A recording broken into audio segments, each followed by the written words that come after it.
प्यारे विद्यार्थियों, नमस्कार। बृहन मुंबई महानगर पालिका शिक्षण विभाग वर्चुअल ट्रेनिंग सेंटर में आप सभी का हार्दिक स्वागत है। आपका वर्चुअल मार्गदर्शक जयप्रकाश आर मिश्रा। चलिए हम सीखने के लिए तैयार हो जाते हैं। आज हम लोग कक्षा 10वीं विषय विज्ञान और प्रौद्योगिकी भाग 2, जिसको हम साइंस और टेक्नोलॉजी पार्ट 2 बोलते हैं। आज हम लोग विज्ञान और प्रौद्योगिकी भाग 2 में कोशिका विज्ञान एवं जैव प्रौद्योगिकी सीखने वाले हैं, जिसमें हम पार्ट 1 मैंने पहला वीडियो आपको बताएंगे।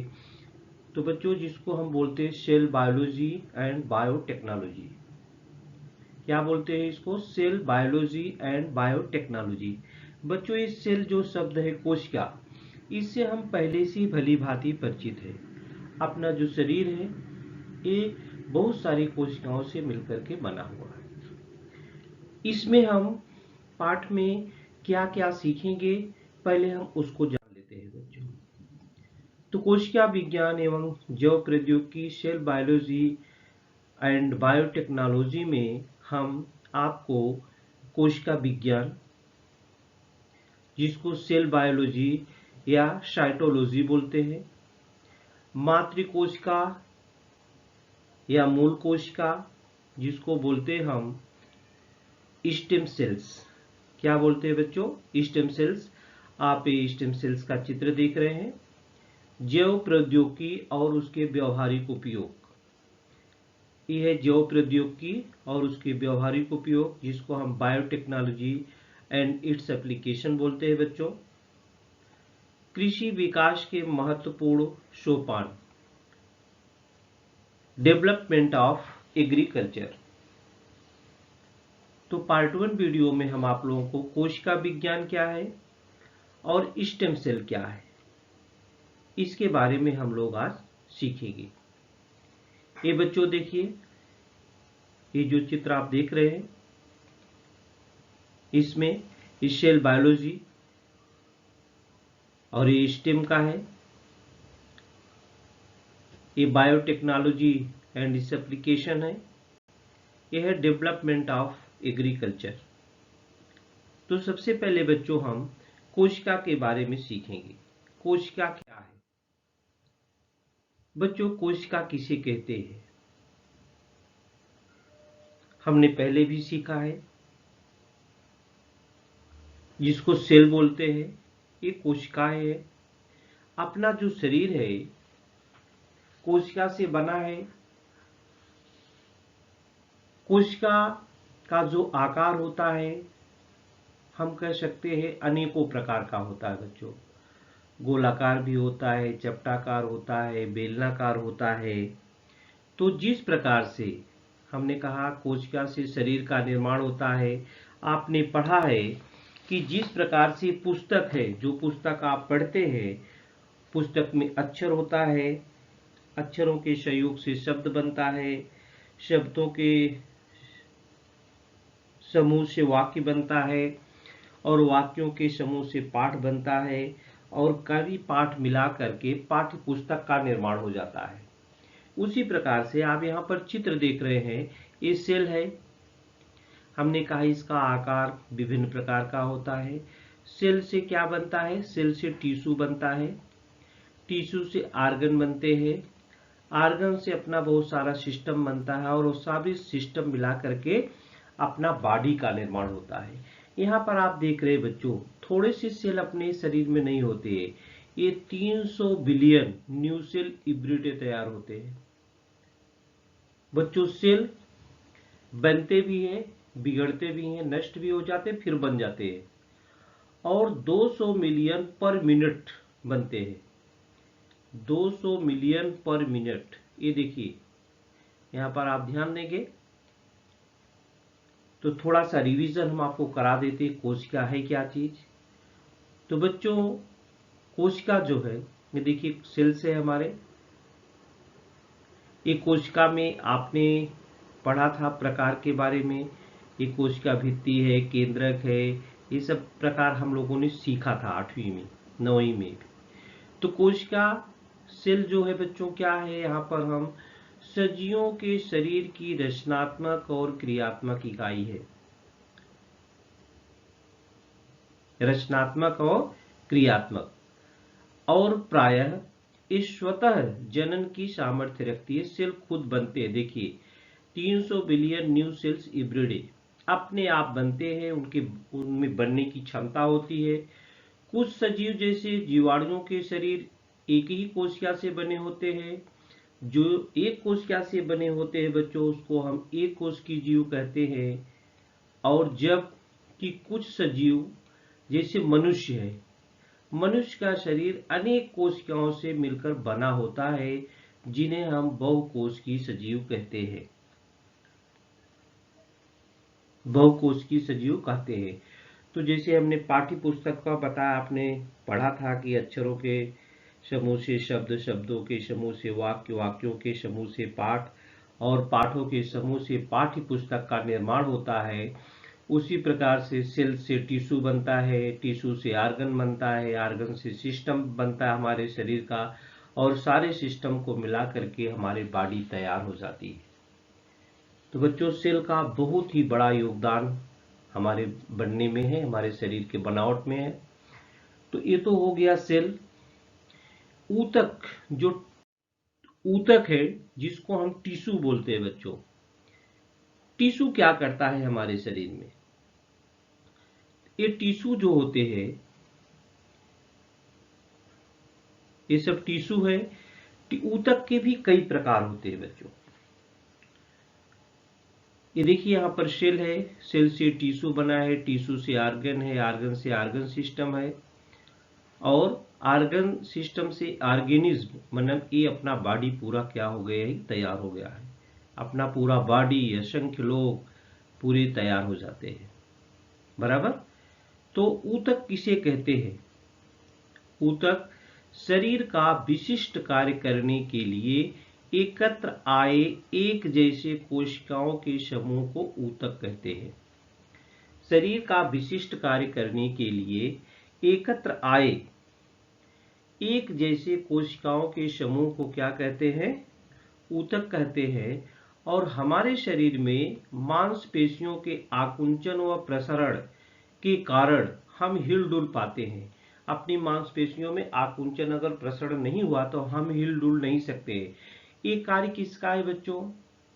हिलने डुलने का कार्य हम जिसकी सहायता से करते हैं वो ऊतक ही है। इसी प्रकार से वनस्पतियों में संवहनी ऊतक पानी व अन्न का वहन शरीर के सभी भागों तक करते हैं। शरीर के सभी भागों तक करते हैं। ऊतक के जो प्रकार है बच्चों, ऊतक एक सरल ऊतक होता है, सिंपल टिश्यू, और दूसरा होता है जटिल ऊतक। क्या होता है? सरल ऊतक और जटिल ऊतक। सरल ऊतक क्या होता है? सरल ऊतक बच्चों हम लोगों ने सीखा है कि सरल ऊतक एक ही प्रकार की कोशिकाओं से बने होते हैं, जैसे प्राणियों के अभिस्तर ऊतक व वनस्पतियों में मूल ऊतक। दूसरा जो जटिल ऊतक, जिसको कॉम्प्लेक्स टिश्यू बोलते हैं, एक से अधिक कोशिकाओं से मिलकर बने होते हैं, जैसे प्राणियों में रक्त व वनस्पतियों में जल वाहिनियां व रस वाहिनियां। तो बच्चों, हम लोगों ने प्राणी ऊतक के भी बारे में पढ़ा है, अभिस्तर ऊतक के बारे में पढ़ा है। अभिस्तर ऊतक के बहुत सारे प्रकार भी हमने सीखा है। संयोजी ऊतक के बारे में हम लोगों ने पढ़ा था।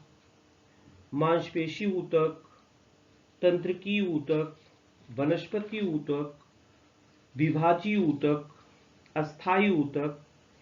इस प्रकार से हम लोगों ने विभिन्न प्रकार से ऊतकों के बारे में सीखा है। तो हमारी जो शरीर है बच्चों, वो कोशिकाओं से बनी होती है, और इन सब का उपयोग हम जैव प्रौद्योगिकी में करते हैं, बायोटेक्नोलॉजी में करते हैं बच्चों। कोशिका विज्ञान, साइटोलॉजी, ये क्या है? कोशिका विज्ञान। तो बच्चों, कोशिका के हमने बताया बहुत सारे प्रकार होते हैं, इनकी रचना, कोशिका के अंगक, इन सब में जिस विज्ञान में अध्ययन किया जाता है उसको हम साइटोलॉजी कहते हैं। माने कोशिका विज्ञान यह जीव शास्त्र की एक शाखा है।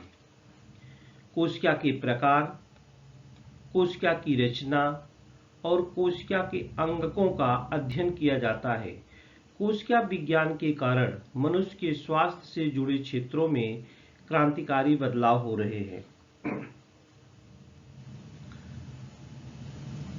ऊतक संवर्धन की जो प्रक्रिया है बच्चों, वो कैसे होती है, ये देखिए एक चित्र के माध्यम से हम लोगों ने 9वीं कक्षा में सीखा था।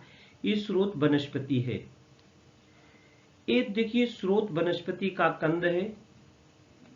कंद है और इस पर एक प्राथमिक संस्कार जब किया जाता है तो प्रजनन, विभाजन, बहुविघन होता है।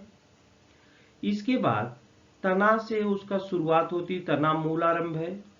फिर प्राथमिक काठड़ीकरण है, ये द्वितीय काठड़ीकरण है। इसके बाद ये देखिए स्रोत वनस्पति जो होता है तैयार होता है। इस प्रकार से ये क्रिया कंटिन्यू चलती रहती है।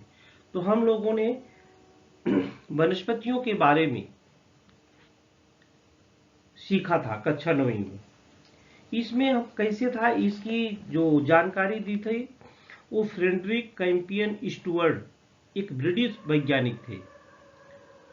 कोशिका व ऊतक की शरीर के बाहर वृद्धि हो सकती है, ये उन्होंने सिद्ध किया था। इसके लिए उन्होंने गाजर की जड़ से कोशिका निकालकर प्रयोगशाला में पोषक तत्व के माध्यम से उनकी वृद्धि की। वह प्रत्येक कोशिका में संपूर्ण वनस्पति निर्माण करने की क्षमता होती है। प्रत्येक कोशिका में संपूर्ण वनस्पति निर्माण करने की क्षमता होती है, ये सिद्ध करके फ्रेडरिक कैंपियन स्टुअर्ट ने बताया था।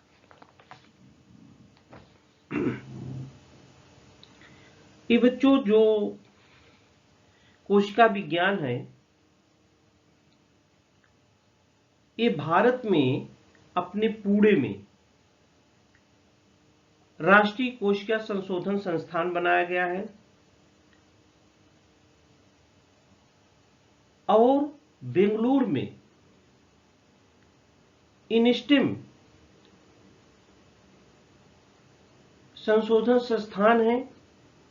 और ये संस्थाएं बहुत ही महत्वपूर्ण संशोधन कर रही हैं।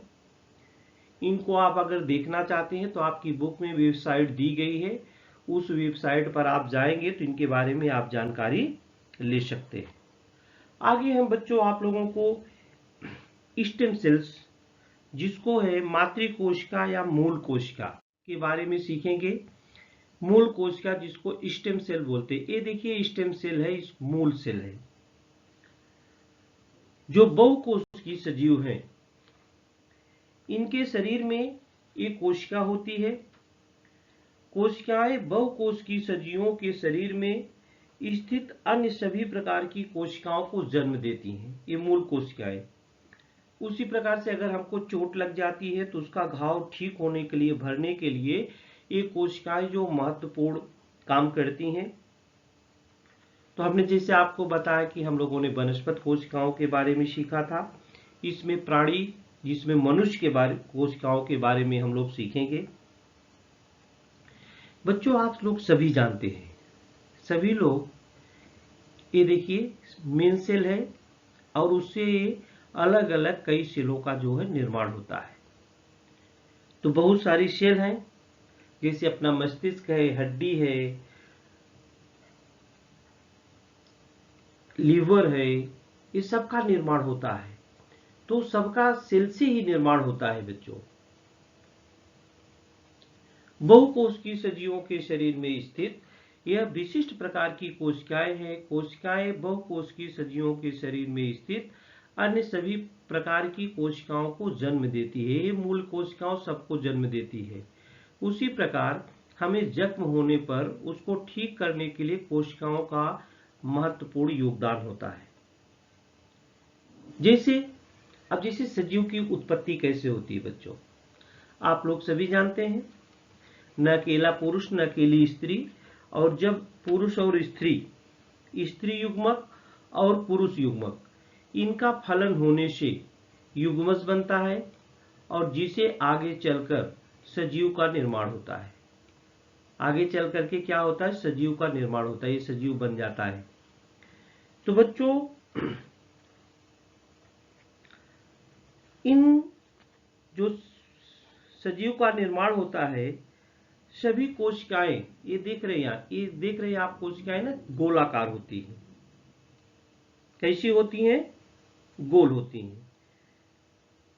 अब यहाँ पर ये भी प्रश्न है, हमने आपको शुरू में बताया कि सभी की आकृति एक जैसी नहीं होती, कुछ गोलाकार होती है, कुछ चपटाकार होती है, कुछ बेलनाकार होती है। लेकिन जो गोलाकार होती है उन्हीं को हम मूल कोशिकाएं कहते हैं। ये कोशिकाएं अलग अलग टिश्यू का निर्माण करती हैं, माने ऊतक का निर्माण करती हैं। अलग अलग कार्य भी इनके होते हैं। और इस अपने जो शरीर में कोशिकाएं किसी का भी निर्माण करती हैं। मूल कोशिकाएं हैं, देखिए इन मूल कोशिकाएं हैं, इसका विभेदन भी हो रहा है। लेकिन जब विभेदन होता है बच्चों, तो उसमें ज्यादातर कोशिकाएं जो होती हैं उन्हीं के समान कोशिकाओं का निर्माण करती हैं। शरीर के जितने भी भाग हैं उसमें कोशिकाएं पाई जाती हैं। कुछ कोशिकाएं, कहने में जो मूल कोशिकाएं होती है, वो अधिक समय तक टिकी रहती हैं। जैसे आप सभी जानते हैं, माता के गर्भाशय में जब गर्भ जिस नाल से जुड़ा होता है बच्चों, उस नाल को हम मूल कोशिका कहते हैं।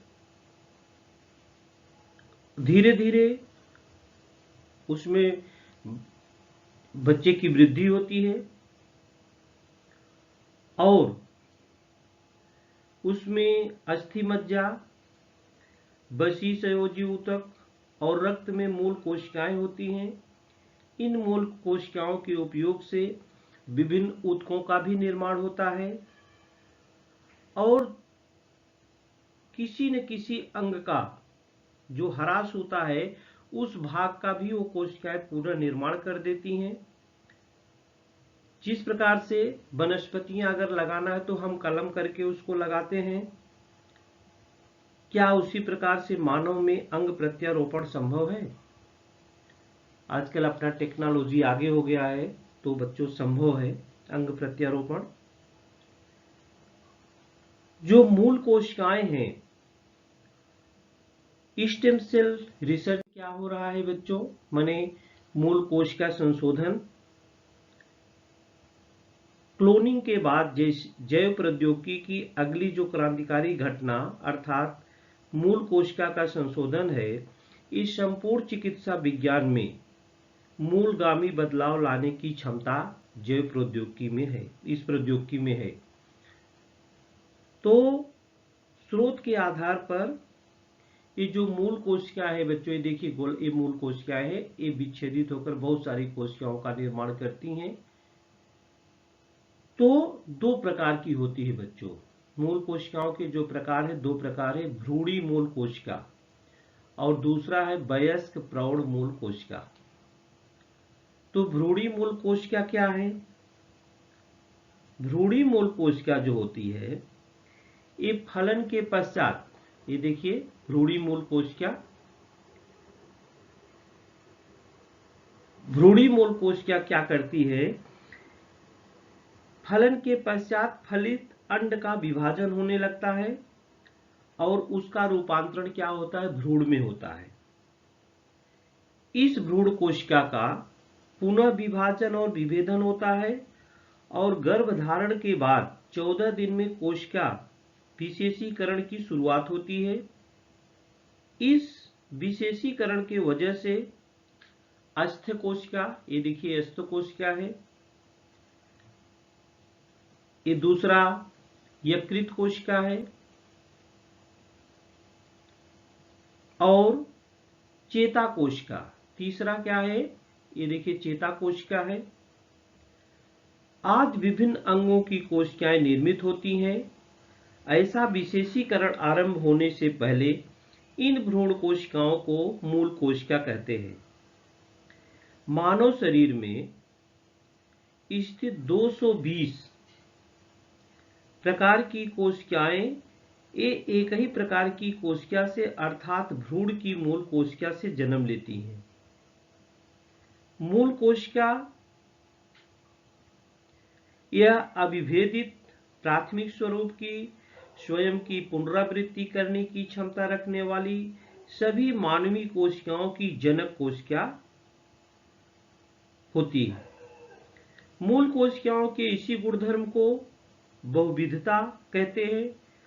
14वें दिन से कोशिका का विशेषीकरण शुरू होने से पहले अर्थात 5 से 7वें दिन अगर इन मूल कोशिकाओं को निकालकर उन्हें प्रयोगशाला में बढ़ाकर विशिष्ट जैव रासायनिक संकेत दिए तो उन संकेतों के अनुसार उनका रूपांतरण इच्छित कोशिका में, उनसे ऊतकों में और फिर अंगों में हो सकता है। तो जो मूल कोशिका है बच्चों, उसके दो प्रकार है, भ्रूणी मूल कोशिका और वयस्क प्रौढ़ मूल कोशिका। तो भ्रूणी मूल कोशिका में देखें कि आप इसमें अष्ट कोशिका, यकृत कोशिका और चेता कोशिका में है। और दूसरा है भ्रूणी मूल कोशिका। भ्रूणी मूल कोशिका में प्रौढ़ मूल कोशिका एडल्ट स्टेम आता है। ये भी देखिए यही है कि वयस्क व्यक्ति है, कोई भी वयस्क व्यक्ति है, उसके शरीर से भी मूल कोशिकाएं प्राप्त की जा सकती हैं। वयस्क विकसित व्यक्ति के शरीर से मूल कोशिका प्राप्त करने के 3 प्रमुख स्रोत हैं। कौन कौन से? अस्थि मज्जा, एडिपोज व लिपिड ऊतक और रक्त। उसी प्रकार जन्म के पश्चात तुरंत नाल के रक्त से भी मूल कोशिका प्राप्त की जा सकती है। प्लेसेंटा, ये देखिए कैसे प्राप्त होती है, ये प्लेसेंटा है।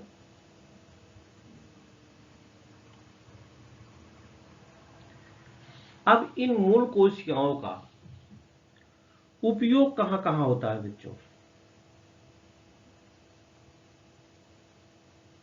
मूल कोशिकाओं का उपयोग पुनरुज्जीवन उपचार में भी होता है। पुनरुज्जीवन उपचार, यूज ऑफ स्टेम सेल का उपयोग कहां कहां होता है? ऑर्गन ट्रांसप्लांटेशन में होता है, रिप्लेसिंग डेड सेल में होता है, प्रोडक्शन ऑफ ब्लड सेल में होता है।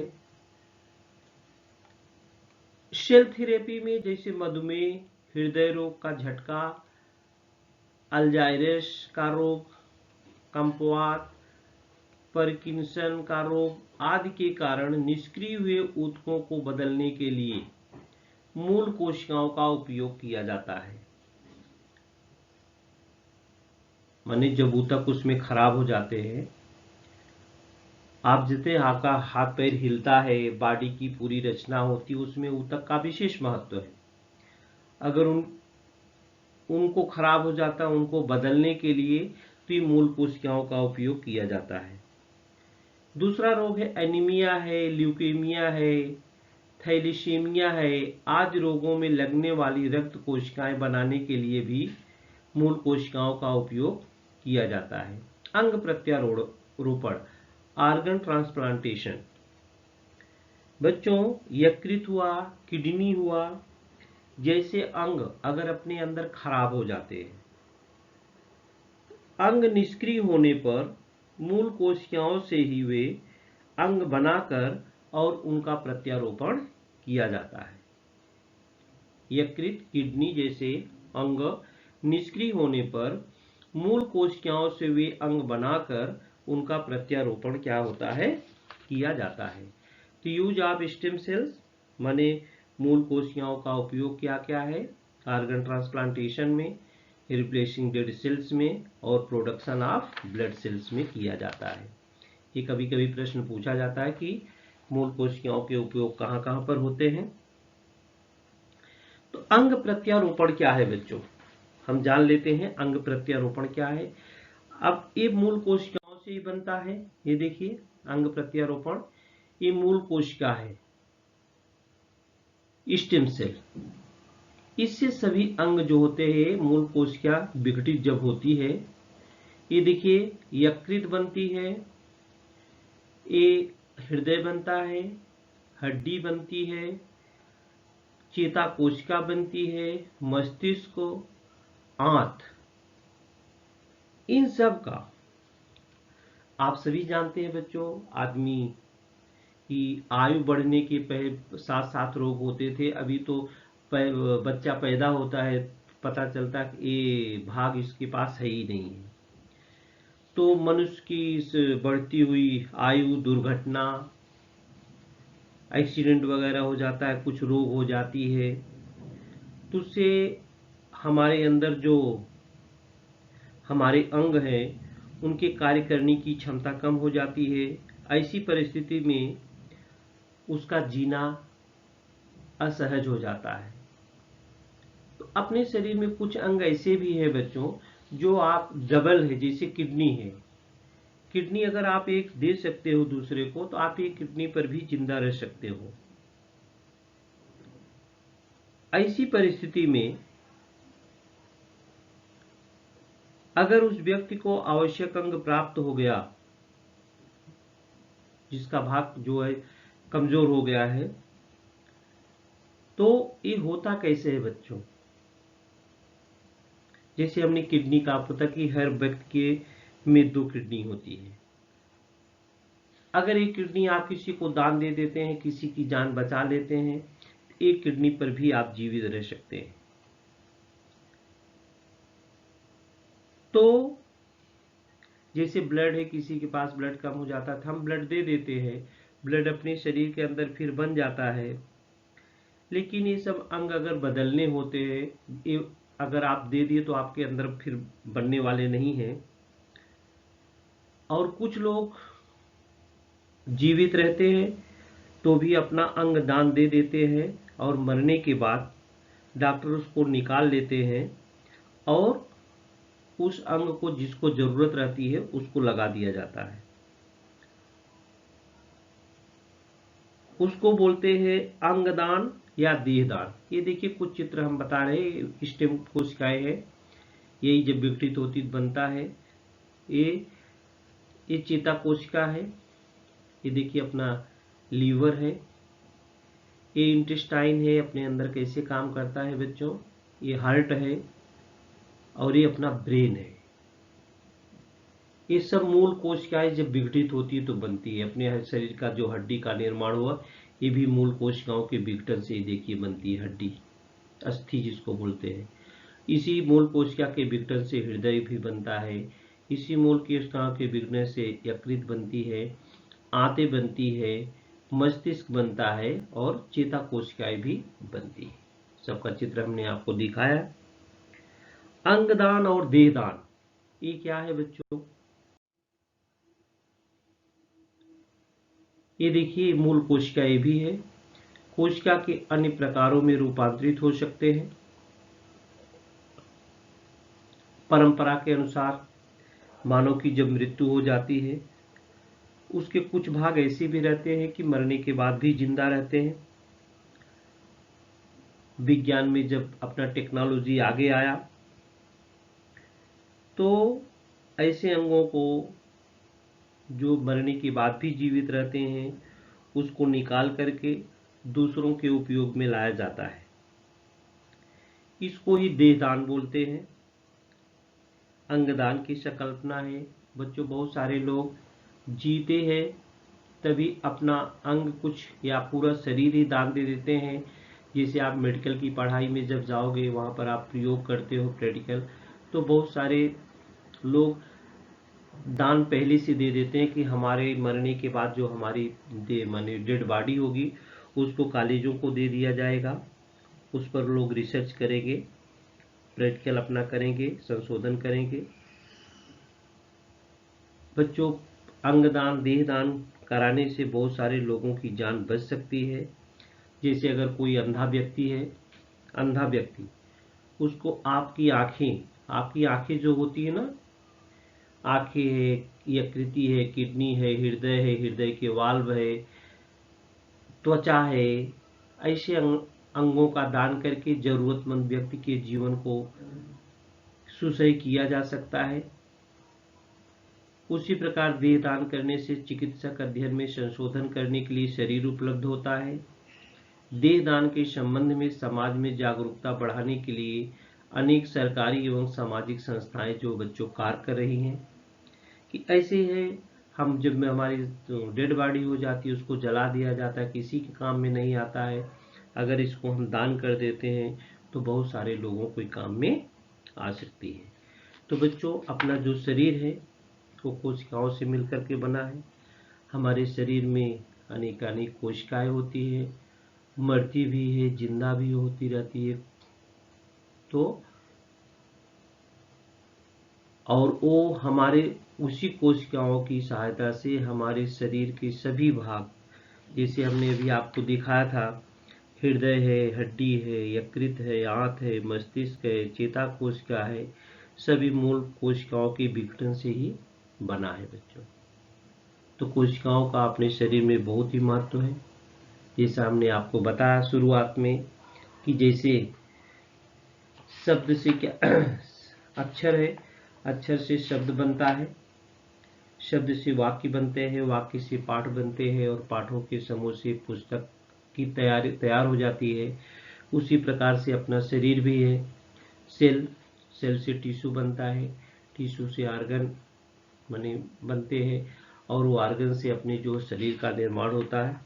तो बच्चों, ये ध्यान देने योग्य बातें हैं। हमें अपने अंगों को दान देना चाहिए जिससे दूसरे की जान बच सकती है, क्योंकि वो सारे अंग है, डेड बॉडी पूरी जला दी जाती है। लेकिन हमने बताया जैसे आपकी मृत्यु हो जाती है तो कुछ अंग ऐसे भी मरने के बाद कुछ समय तक काम करते रहते हैं, और उस समय अगर आपने अंग दान दिया है तो डॉक्टर समय पर आएगा और आपके अंग निकाल करके जिसको आवश्यकता है उसको ट्रांसप्लांट कर देगा, तो उसकी जीवन वो जी सकता है। तो बच्चों, इस वीडियो में आज के लिए इतना ही।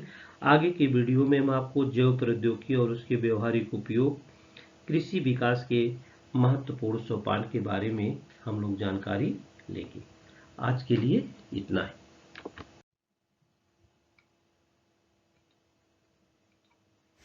प्यारे विद्यार्थियों, हमने जो आज सीखा, हमें पूर्ण विश्वास है आप उसको अच्छी तरह से सीख चुके हैं और उसका आप अच्छी तरह से अभ्यास भी करेंगे। आज के लिए इतना ही। धन्यवाद।